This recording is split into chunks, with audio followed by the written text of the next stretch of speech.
And the course was not without its challenges. And so here's the kind of the ground from which I'm starting this interest in having this conversation. It's a long time in the making. And I had the chance to teach a course which I titled Black Trans Futures through the Honors College. And as I just mentioned, the course was not so much like solidified, but it felt to me very much like this ongoing invention as it progressed. And something which I observed a lot was this kind of deep attention to the term futures, which actually I confess it was a bit surprising to me, not terribly, but a bit surprising to me. And so something which I also experience a lot in recent days, and by recent days, I mean, maybe in the last couple of years, among students, is that there's a really strong interest and desire to figure out how and in what ways their education can be far more than just these traditional forms of learning. I think that a lot of people have already said this kind of stuff, so I don't want to necessarily be in repetition.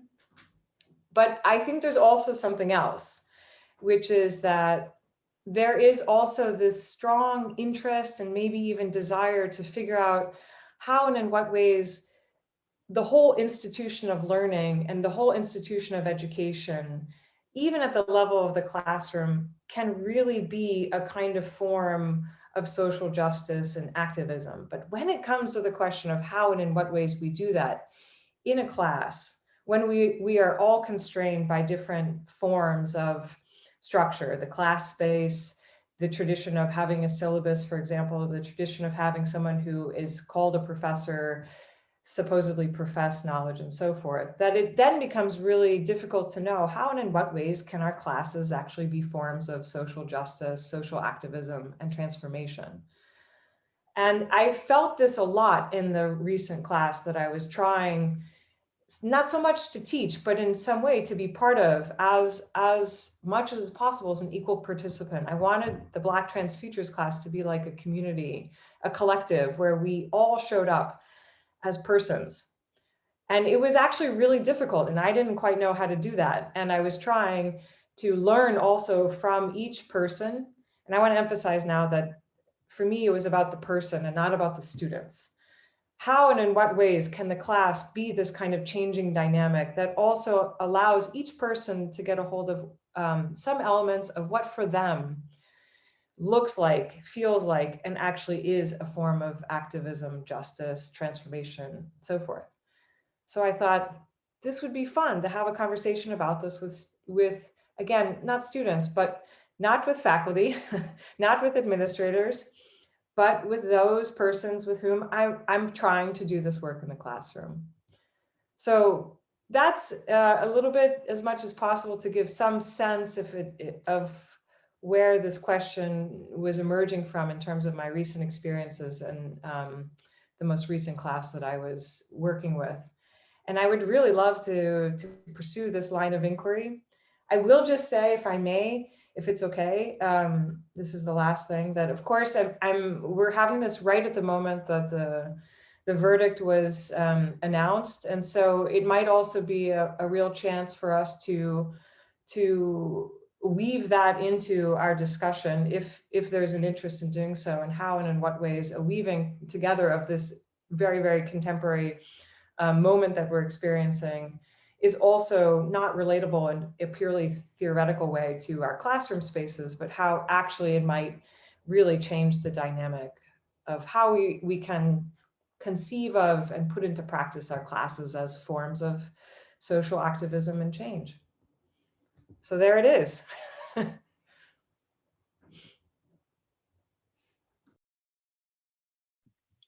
So I think the way this conversation really is going to go, if anyone has any questions, has any thoughts, just throw it out there and we can have a conversation around it. And sort of each of us knows what we need as, students, as teachers, as people, and why not start there?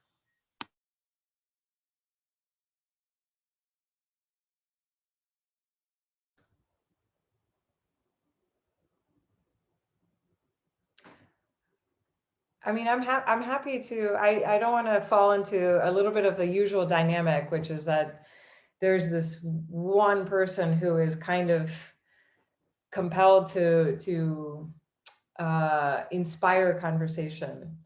But maybe if I may share with an honesty about some challenges which I experience.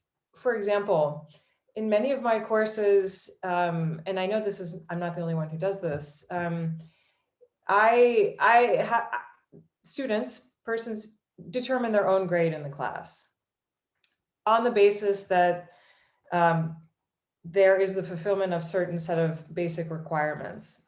I can get into those, it's not that interesting. But something which I experience is that some persons have a very difficult time with this because either they feel tricked, that this is some kind of game, or they feel as though they have to justify a grade. And so there's then long narratives that come from that. Or there's also then this trend which definitely resonates with and reflects on how and in what ways our societies, cultures, and politics are kind of weaving together how we conceptualize ourselves, which is that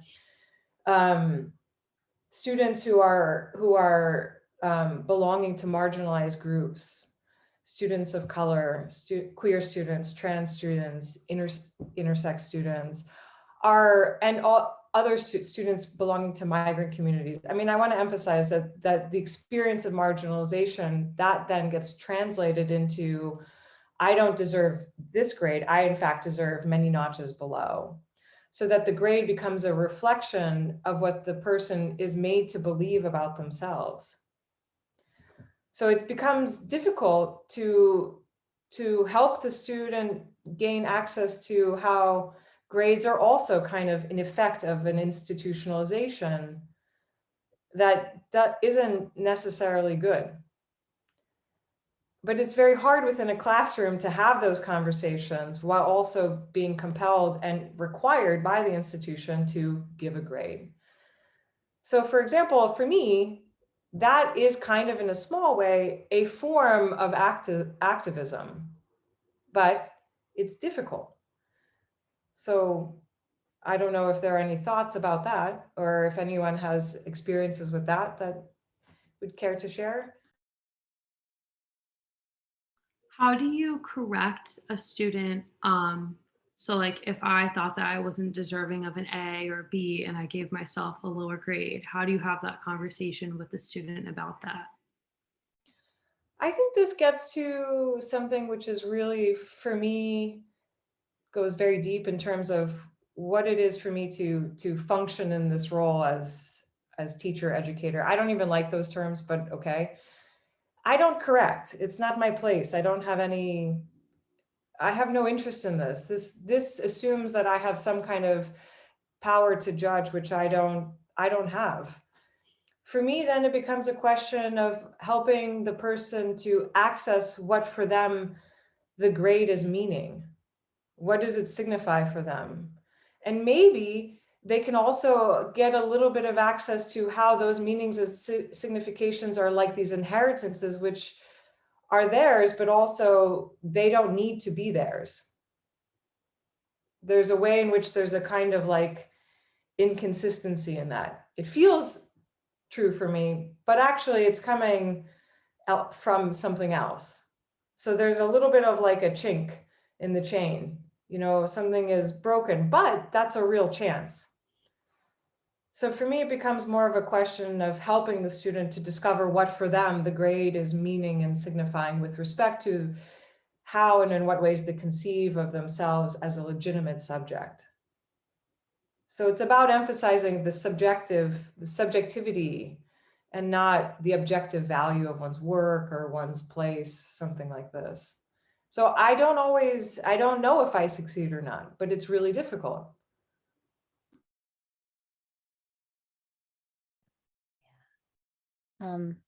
I can jump in. Hi, my name's Brenda Dyer. I teach French. I'm a teaching professor of French, associate teaching professor of French, and also Zach's mom. Full disclosure, he's like, "Mom, do you want to join in?" And I'm like, Sure. So Jennifer, I really appreciate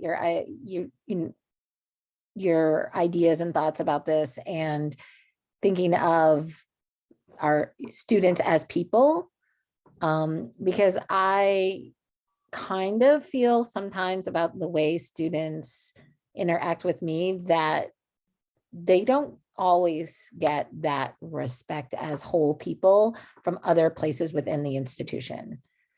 Just, and I, like you, want to, like, this is the best part of my job, is meeting new people and learning together and exploring things. So I really appreciate this, that you want to have this conversation and to talk about this. And I also find grades to be the necessary evil of my life. Yeah, it's like we're required to do it, and I hate giving grades, but I don't mind having conversations and giving feedback. In fact, I think that's important, having those dialogues. So one of the things but I feel like there's so many other things, not just at Drexel, but pre-Drexel, and how we're socialized and coming through the system, that so much of education is ticking boxes. And that doesn't really prepare you for life, or to be happy, or to feel fulfilled in learning and exploring. So it is a challenge in a 10-week quarter when everyone's pulled in 50 directions at once, to find that place where you can say, let's focus on your learning and not on your grades. For Yeah. sure. It's really hard. It's really hard. Yeah. Yeah. And I think what I experience also is that then we fall into these positions. I'm the student, and so my job is to be like this weird receptacle of the knowledge supposedly coming from elsewhere, but then there's a lack of assurance in what you know. Mm-hmm. I mean, it's enough to know enough to start. And it's a really deeply important question then, so that your education is not about, one's education is not about a regurgitation or repetition, Mm-hmm. but a real opening up of what for you and you alone would constitute, for example, activism, community justice, or what for you alone will constitute, if you'll pardon the expression, like the vectors of your own desire, so that you can find your own inquiries, your own questions that will compel you towards your own forms of work, whatever that may be, such that your life is not fulfilled according to what others say it has to look like. But this is not purely objective, this is also subjective. So it's like really hard, so that when we talk about our classes, so for example, we think about syllabi, and there was also an opportunity in the Black Trans Futures class there was a moment I felt, okay, for the students and us and me, let's reinvent the syllabus. It's not a determining document. It's this kind of, I don't know how to explain it, something which is open, which is itself always inventing itself. But then how do I do that? How do I incorporate now each of you in this process? How do I ensure that it's like, enough to start to say, I don't like the syllabus, this isn't working for me. Like, it's okay to say that. Why not? For example. Yeah. I think some of those are some really interesting points. I come from the world at CCI, where saying you are but a number is a bit of an understatement in a way, because unless you deliberately attempt to make an impression on the professor or on a TA, there are 300 kids in every single intro CS class. So unless you deliberately try to make that impression, you will be just a number, my minor's in a state of flux. Professor Dyer, you may or may not be seeing me one of these days soon. You are most welcome. but that the point still stands there, where it's, in a lot of ways, you are more or less treated as a number, because when a professor has 300 students, it almost becomes a situation where you have to take the simplest route because you don't have the man hours, you know? And I have to sympathize with the professors in that case, because a lot of them, I know they know that the grades aren't the best indicator or anything like that, but they just need to do it this way. They need to do it this way just for the sole reason that there's no way they can personalize 300 students, and there's no real good solution. I'm looking at what you guys are suggesting, and I agree with all of it. My only question really comes into, what do you do for larger programs? Do you have any thoughts or ideas with that in mind? Maybe if it's okay with you, may I have a moment to offer a reply? But I don't want to hasten to give you a hasty reply, because in Yeah, fact, take your time. I just said a lot of things. no, no. What you say actually is very, very crucial, because also you're asking an important question, which is that there is what feels like this paradox, which is that we have an institution which requires we have to, if you will, play by the rules of the institution. But on the other hand, there's this real wish to do it another way. So how do we do that? How do we negotiate those elements? So if I'm hearing a little bit of what you're asking, but let me have a moment, if it's all right, to consider it. And maybe somebody else will help to offer me that moment by speaking some thoughts in the moment. Thank you, by the way, for what you say. It's really helpful to think about. I had another question. Maybe this will be something that I can say while you're thinking about it. But I know for me, like law school is kind of the end goal, and there it's just a fact that I've got to like check all these boxes to be able to do that. And majors like really put you into a box where you can't explore things that you really love, and like sometimes I find it difficult. Like I can't physically take another year of school to do my interests, but I have so many other classes that I wish I could take. Like, what is the solution there, if there is one, and how can we like advocate for a more like open study plan where you can decide what you want to take, and with thinking that like grad school is definitely something that a lot of kids have to think about, and like checking those boxes. Like, how do you go around that?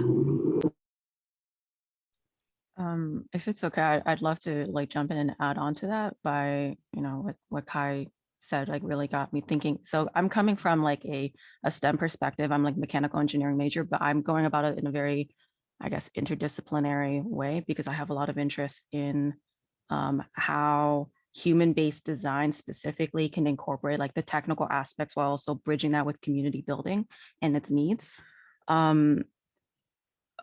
So I guess something important to keep in mind for like higher institution is like, I don't know about how it is in the other schools, but specifically in the College of Engineering, it's sort of accepted and encouraged at the first 3 or 4 years. You're treated as though you're on the chopping block, because there's so many students at this large institution who are all trying to get the base technical knowledge to understand, like, is this what you need to do? This is like all of the check boxes that you need to understand in order to get to the actual more interesting bits. Like if you're really into robotics, or you're really into like, I don't know, human-based, like human-centered design, you need to understand like, all of the smaller components in order to get to those higher level ideas. So I guess like for me, like this comes down to like a accessibility question, especially in regards to higher education. That if we're trying to teach complex subject matter, what that means about how we formulate our academic plans, and how we,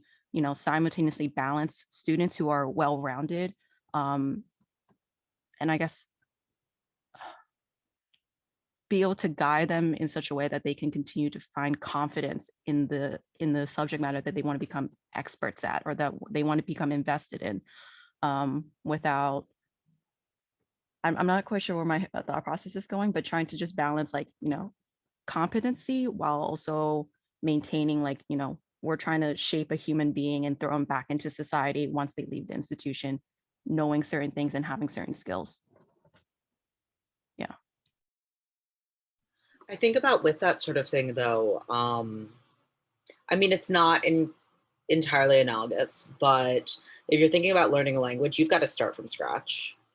And you've got to start with sort of the basis and then get more complicated as time goes on. And I know at least within that, there's ways to, integrate students' lived experiences and students as people, instead of just as someone sitting in front of you that you've got to cram a whole bunch of knowledge into. Like, there must be a way to balance that in STEM as well. May I, or does somebody else want to jump in, or because may I offer something of a reply then, Kai, to what you were saying, which I'm going to try to weave a little bit briefly.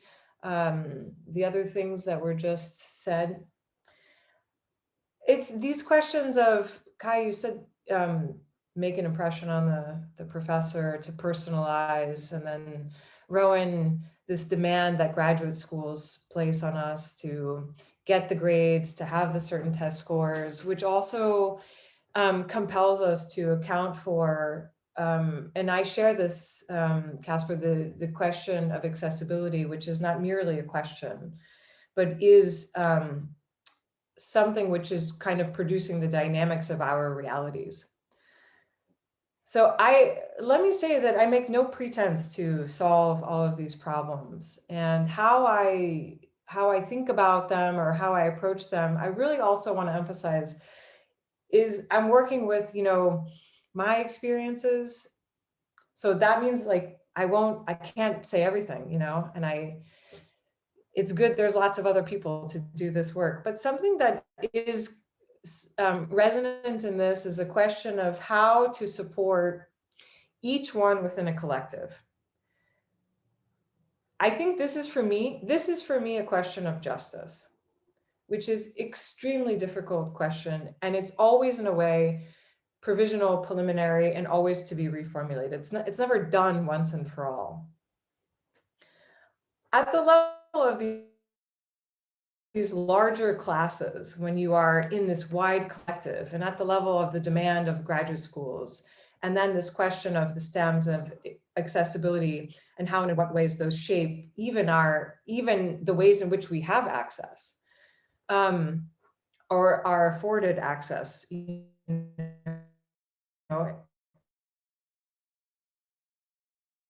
which is has become in many ways in our institutions. I think that for me, it's a question of how to support a person's own subjective knowledge so that they know what counts for them. So that if you're in a class of 800 people or 1,000 people, and you know that in order to do these other things, that it's necessary to just use this as something like, okay, I'm going to tick this box. I'm going to play this game, not because I have to meet the demands of the professor, but because I know it will come to the support of my own interests and work, then okay. But there's something important in that, which is that you know for yourself what counts for you in your own subject and your own subjectivity. If it's about a blind following to the point that you're erasing your own ground, you're like just being, and these things really manifest in real ways. I mean, we become overworked, tired, feelings of depression and anxiety, uncertainty. When we have those feelings, there's something in that where this is telling us something. But if we know that we play the game a little bit, I get these grades to get into, you know, it's not that you do it all the time. It's to know where that knowledge is coming from. So then this broader question of access that was raised, also an enormously important question. Maybe a starting point is how and in what ways we can, in our different fields and in our different classes, give support to a person accessing what for them alone is a knowledge. How does that happen? Again, I can make no pretense to say how it happens in every type of class. I'm only able to say how I can help give support to that process, to that form of access. But I apologize if this is a little bit of an unsatisfactory reply, or maybe if it's seeming too idealistic, I don't know.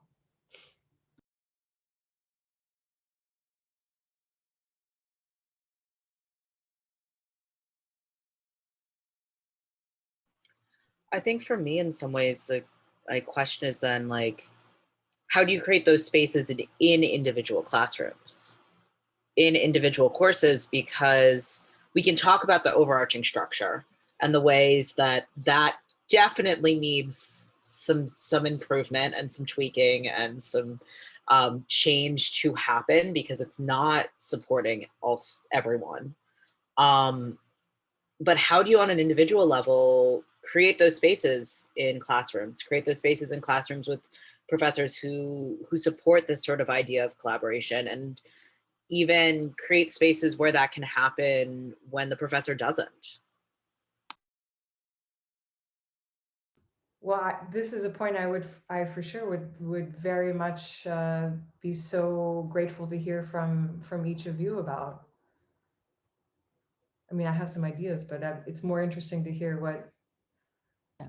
Yeah, I would agree with that. I would be curious to find out if there are examples of things that you've had happen in classes that you're like, oh yeah, they're really taking my interests and needs into consideration in this class, and it's not just, you know, completely directed by the prof. Hey everyone, I'm Kendall. And so it's been a bunch of great ideas I've been hearing so far, but two things that have always stood out to me in regards to that classroom setting and engaging both students and their instructors as well are the first being a level of promoting accessibility, be it through having different resources and different opportunities for students to collaborate and both also work independently through various means with, but also a level of what's the word of transparency in a way. And I think that's something that's also critical, because I've always found, like, going through my own coursework, it's easy to get into that sense of like questioning, like, why am I studying this content? Why am I studying this over this? What's the purpose of doing that? And I know that I know for myself, I know there's a noticeable difference in regards to how I approach a class. If I know that it's something I can use to further my own goals for the future, versus if it's something I know that I'm taking in order to fulfill a check mark on a transcript. And honestly, at the end of the day, having a balance of both of those, I think, helps to continue building that sense of both keeping that sense of health for that individual as they go through their education.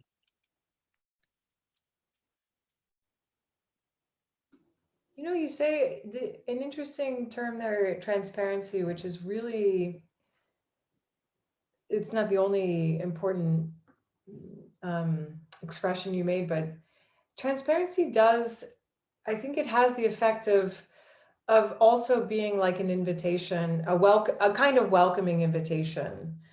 It's like, maybe like I'm sharing with you everything I'm doing. So in fact, it's an invitation to participate, the transparency. It's not just like being clear about things, but I think what I'm hearing is that in the transparency, there's also a gesture of like a hospitality. I don't know. Does that I think resonate at all? definitely. Like, I think keeping on that like, a line for that transparency, also it it gives people the opportunity also. It's like an acknowledgement that's also within it as well, because you're acknowledging that, hey, we're both part of this system, this institution, that we know there are flaws within it, but at the end of the day, we both need to come together and actually work so we can get this done, so we both can progress afterwards. And I think that helps to immediately allow the opportunity for both sides to sort of establish the, even if you can't really see it, this sort of connection. So it's, you know that you're like, you're part of the same team, even though you're coming from different perspectives. I think also on that sort of transparency aspect, like I would much rather have a professor say, I don't know, or oh, that's a different way to think about that. Let's look more into this, than be told that, like, be told something that's not truthful, or be like sort of talked around or talked down to. Like, I'd much rather it be like a collaborative conversation, where we work together to figure it out, rather than, no, you must do it this exact way. Because there are, okay, there are places where, this is the formula you have to work with. This is the sentence structure you have to work with. But life is flexible and fluid and not black and white. So why can't we sort of incorporate that a little bit more into classroom and figure it out together? Yeah. Yeah, Zach, I would agree with you. That idea of figuring it out together. And I think one of the things that I do conscientiously in my class meetings is talk about my own experiences of learning and exploration and why I'm excited about doing things, and sort of modeling curiosity and excitement and openness, because that's really important for humans to learn. Like, small children are curious, and our school system, gets at us, like, we'll take care of that. You start off curious, but by the time you graduate, you're afraid to ask questions. Like, and then you come to university and we want you to ask questions. Like, so part of that is that modeling and those dialogues, but I always get very excited when students ask me something I don't know. I love that. I never thought of that. Let's look at this, let's examine it. And so I think that keeps me excited after 20 some years of doing what I do, to sort of explore and do that sort of thing. So I don't know if you all, how how the rest of you feel, but I agree. We're on the same wavelength. I was gonna chime in about how to have like an open and playful mind when it comes to education, that I don't think we don't allow ourselves to explore more often in adulthood. Like, when we're all children, like, you're learning about like the more basic aspects. I mean, I felt a lot of joy learning about the natural world, because the way they taught it to me was like, here, go run out into nature, go identify some leaves, look at some plants, play in the river, and get to explore and accept that part of yourself. But it's also I think, Kendall, you were bringing up like a really great point, not only about transparency, but about the sense of engagement. One of the best examples for me in my engineering classes, especially in regards to like my senior design project, is that my advisor, and who is the professor that is mediating that course, has done such a great job at inviting speakers who are specifically experts in fields that she knows that she can't give lectures on, but by getting like input and inviting, students to like, what is it that you want to know? What is it that you would like to explore? So like for me, like, she's brought in experts on wearable technology, or people talking about human-centered design, or talking about like things that I'm like, oh, this is like my jam. I love that. And it invites it and continues to create like this larger community where we can have a lot of conversations about the topics that may not be necessarily gets to be able to get covered in traditional curriculum. Yeah. I think Casper brought up a great point. I think they said something about the playful mind. Is that like what you said? And that's a really good way of putting it, because I definitely think throughout college, like, I mean, we're in our early 20s, like we have changed so much from when we came into Drexel, and I have new interests that I've explored on my own, and I wish that I could take part in learning them and taking a class in that. And sometimes there's not enough room in my schedule. So I do wish there was a way where it could be more flexible, and like I could maybe trade out some stupid elective for something that I really care about, or, because I feel like I've learned so much more throughout the classes that I've selected myself than ones that are, the boxes that I have to check to graduate. Because I definitely do appreciate those experiences a lot more. Along the lines of playful curiosity, I have I'm curious, really, how do we work with them when there is this kind of like, I don't mean purely in this kind of empty symbolic way, but okay, here's an invitation to speak and to ask these questions and to be curious. And then a lot of what I experience is silence. So how do we work with that? I mean, I would love to hear any input on that.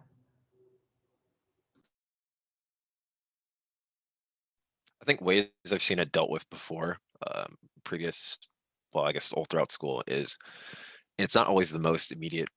I don't think people are always the most receptive of the process, but the idea of like, for example, in Zoom, if you're in like a group discussion, you could say, I call on somebody else to be the next speaker.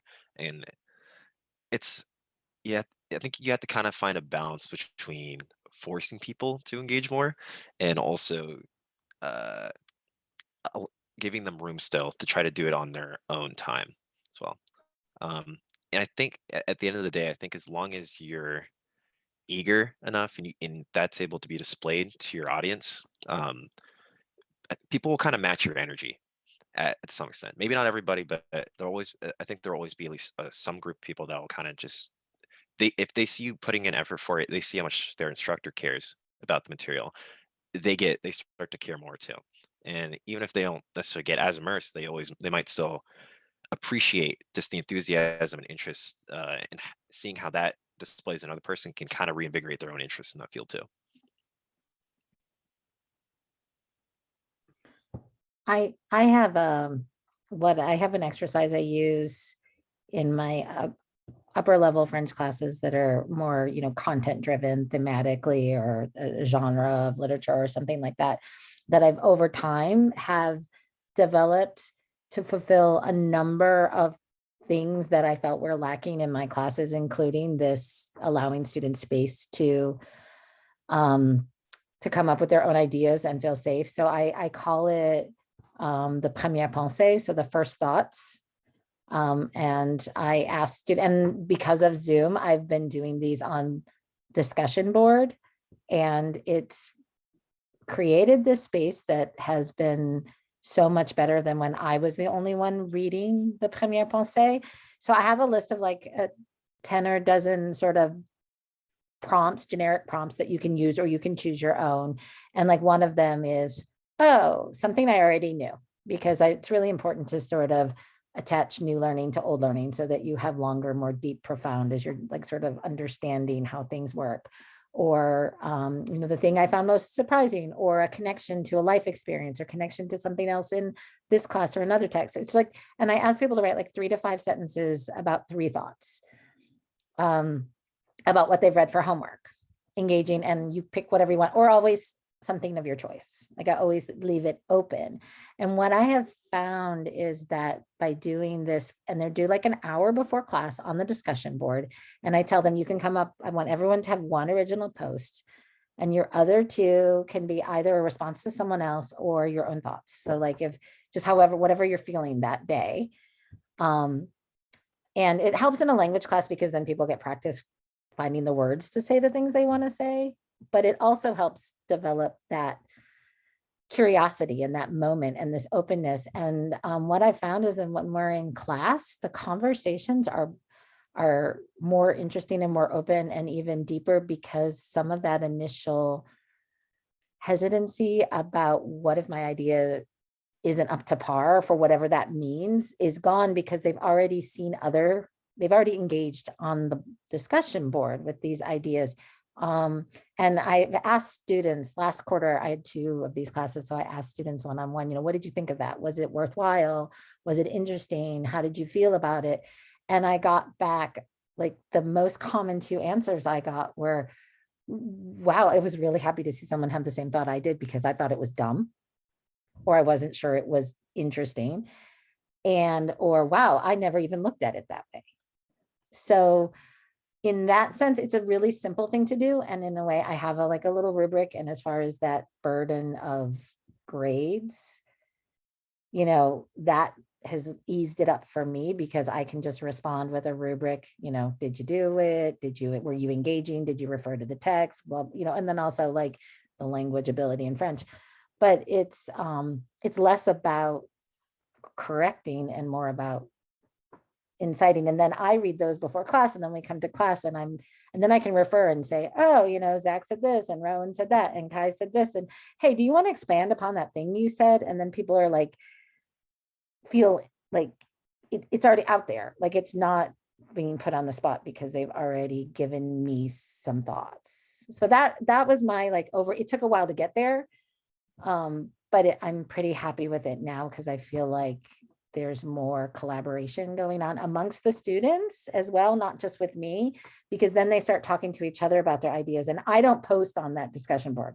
It's all amongst them. And then in class, we take it and try to dig a little deeper. So that's what I've come up with. And I think it's a start. I don't think it's the solution, but I think it's a good place to start. That's actually, thank you. That's I might, if it's okay, may I borrow some elements of this? Yeah, for sure. And then the questions are real basic. Like they're not meant to, it's meant to be an open door, so if you want, I can copy and put in the chat, I think I have them in my syllabus in English. I'll look. Something, this is also, if I can carry on also in terms of just playful curiosity. So many of the topics that I cover in my courses, not just the one that I spoke about, but other courses, the topics are themselves very difficult to speak about, because I think that they resonate a lot with experiences, and also they resonate for some persons, not all, but for some persons, with experiences that haven't felt always great in their life. And I don't mean to reduce it. I'm trying to be cautious in the sense that I don't wish to kind of speak generally. So I think what's hard too is that I'm very conscientious to ensure that when we talk about, I also do a class on post-colonial queer studies, so that it's not always the same students who are called to do the labor of speaking about these topics. And this is very difficult in the kind of using the term, like the balance that that is being spoken about here.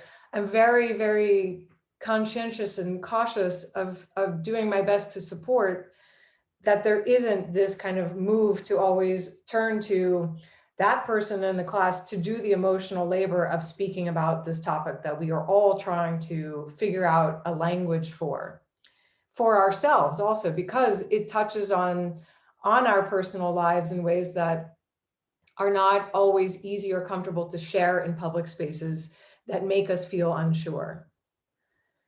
So, and that's something for me which goes very deep, because it's difficult, when one is forced to exist in a certain way in a classroom space or in an institutional space at the large number or even small numbers.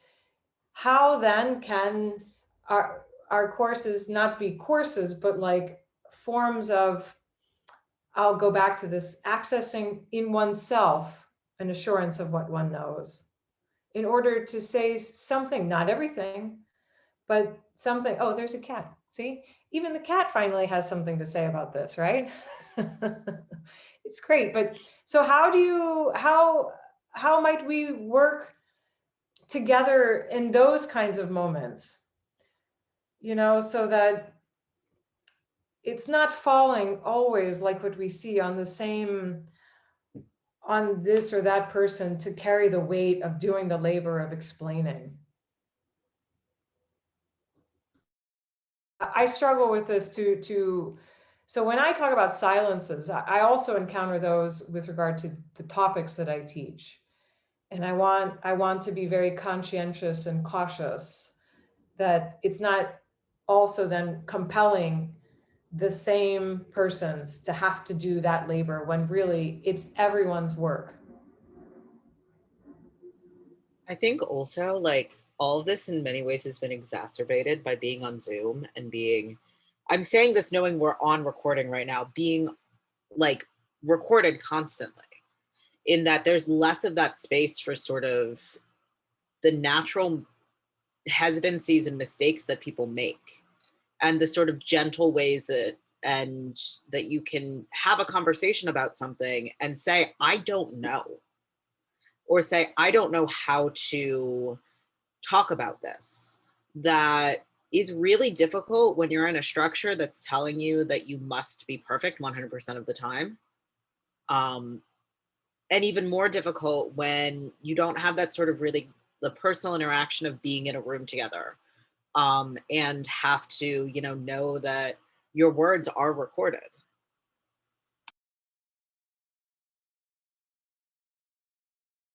It's a tremendous amount of pressure, this knowledge that the words are being recorded.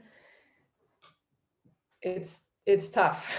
So how to reduce that felt demand to be perfect? I think this question never really goes away. It's a question of knowing how to do with it in different instances. But maybe some would be, like I say, how can we work with those in our classes, where unfortunately the demand of the institution doesn't grant us the time or the space, really. How do we open up our walls? And if you will excuse the metaphor, go for a walk with each other rather than sit staring at each other. You know what I mean? A little bit. Forgive the funny metaphor or awkward metaphor, but it's what came to mind. I think that's honestly, it's a really interesting problem to try to solve. And it actually makes me think of back when I was in high school. For our English classes, like one of our assignments, we'd have to read, say, a novel, for example, right? And we do these sort of group sessions called Socratic seminars. And what we would take place in it is that we would all the students would be asked a question, and at a very basic level, there'd be an agree side, there'd be a disagree side. And what we would have to do following up with that is that every member of the agree side would have to say why they did it, and every member of the disagree side would have to explain themselves as well. Um, I think something even as simple as offering people the opportunity to speak about their own experiences if they want to does a load of a lot more for that person at the end of the day, and for others as well, than we may ever even notice. I think it's something that kind of just has to be accepted, that there's always going to be people that might not want to speak up, but the benefit of those people that might have never had that chance of ever having a platform to speak, I, it's massive for the impact it can have on them.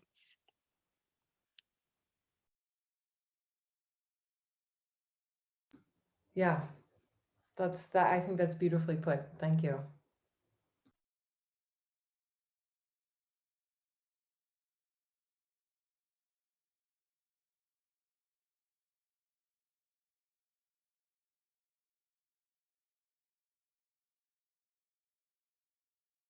So we're nearing the end of the hour long event that this is.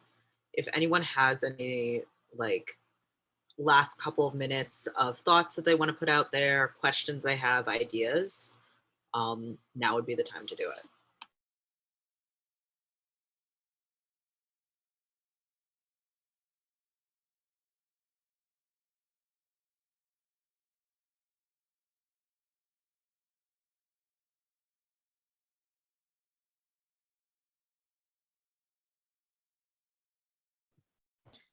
I guess I have one last thing that has been on my mind a lot, especially with everything just sort of concentrated by the pandemic and our physical space getting smaller and the intensity of Zoom, is this question of respect and respect for ourselves and respect for each other and giving people space to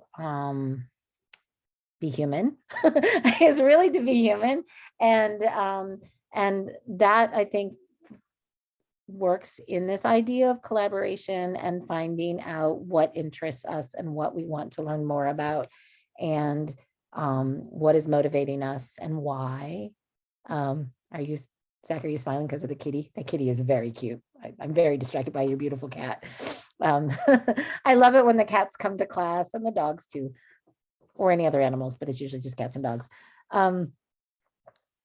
So I lost my train of thought, but that's okay. I think it's like a lot of it's about respect, right? And we forget sometimes about this whole person that we ideally all are, and not just cogs in a wheel. Because I feel like I have worked harder in the last year than I have ever worked in my life, and I'm no slacker, because I want this to work, because I take teaching and learning really, it's important to me.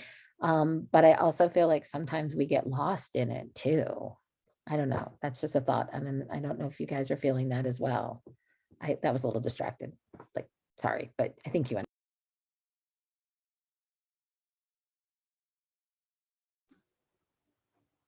It's free association. I think this is in my experience, one of the most difficult things to get a hold of, is that it's also about associating freely. And it's really, really not easy. But one thing, if I may say, I'm really, really grateful for even this brief moment, because we are so attuned to time, future, in a way that sometimes I think it can be really hard to see how and in what ways actually there are ways to get a hold of the spaces which are always open. And for me, that means that meaning and signification is never closed. It's only to be reformulated, reinvented, rediscovered for you, for me too. So all of these questions and what has been said, I want to say that it has helped me a lot, even though we've associated freely in our speaking. And I hope that maybe it is just a starting point, and that whatever iteration this takes, maybe we can have more conversations of this kind, and we can situate them in, for example, these concrete terms of these really large classes. I know, Kai, by the way, my undergraduate, I was on the quarter system. I was a science major to begin with. My bio lecture was approximately 1,500 students. When I went to graduate school and I had classes with 30, or no, 17, it was very strange because my smallest classes were 50. It's like, I don't know how to do this. So as much as is possible from my own experience, I have a little bit of, I know a little bit of what it is to be lost in the sea of numbers, but there's also a real chance in that, to get a hold of something of what matters for you, for each of us as a singular subject within a collective. But what that consists of, what that looks like, how it expresses itself, I cannot speak about it generally. So it's a long-winded way to say thank you so much, because it's so nice to have such a conversation with each of you in this. And the cat, by the way, you know, who did this little cat dance, the walk. It's nice. It's good. Well,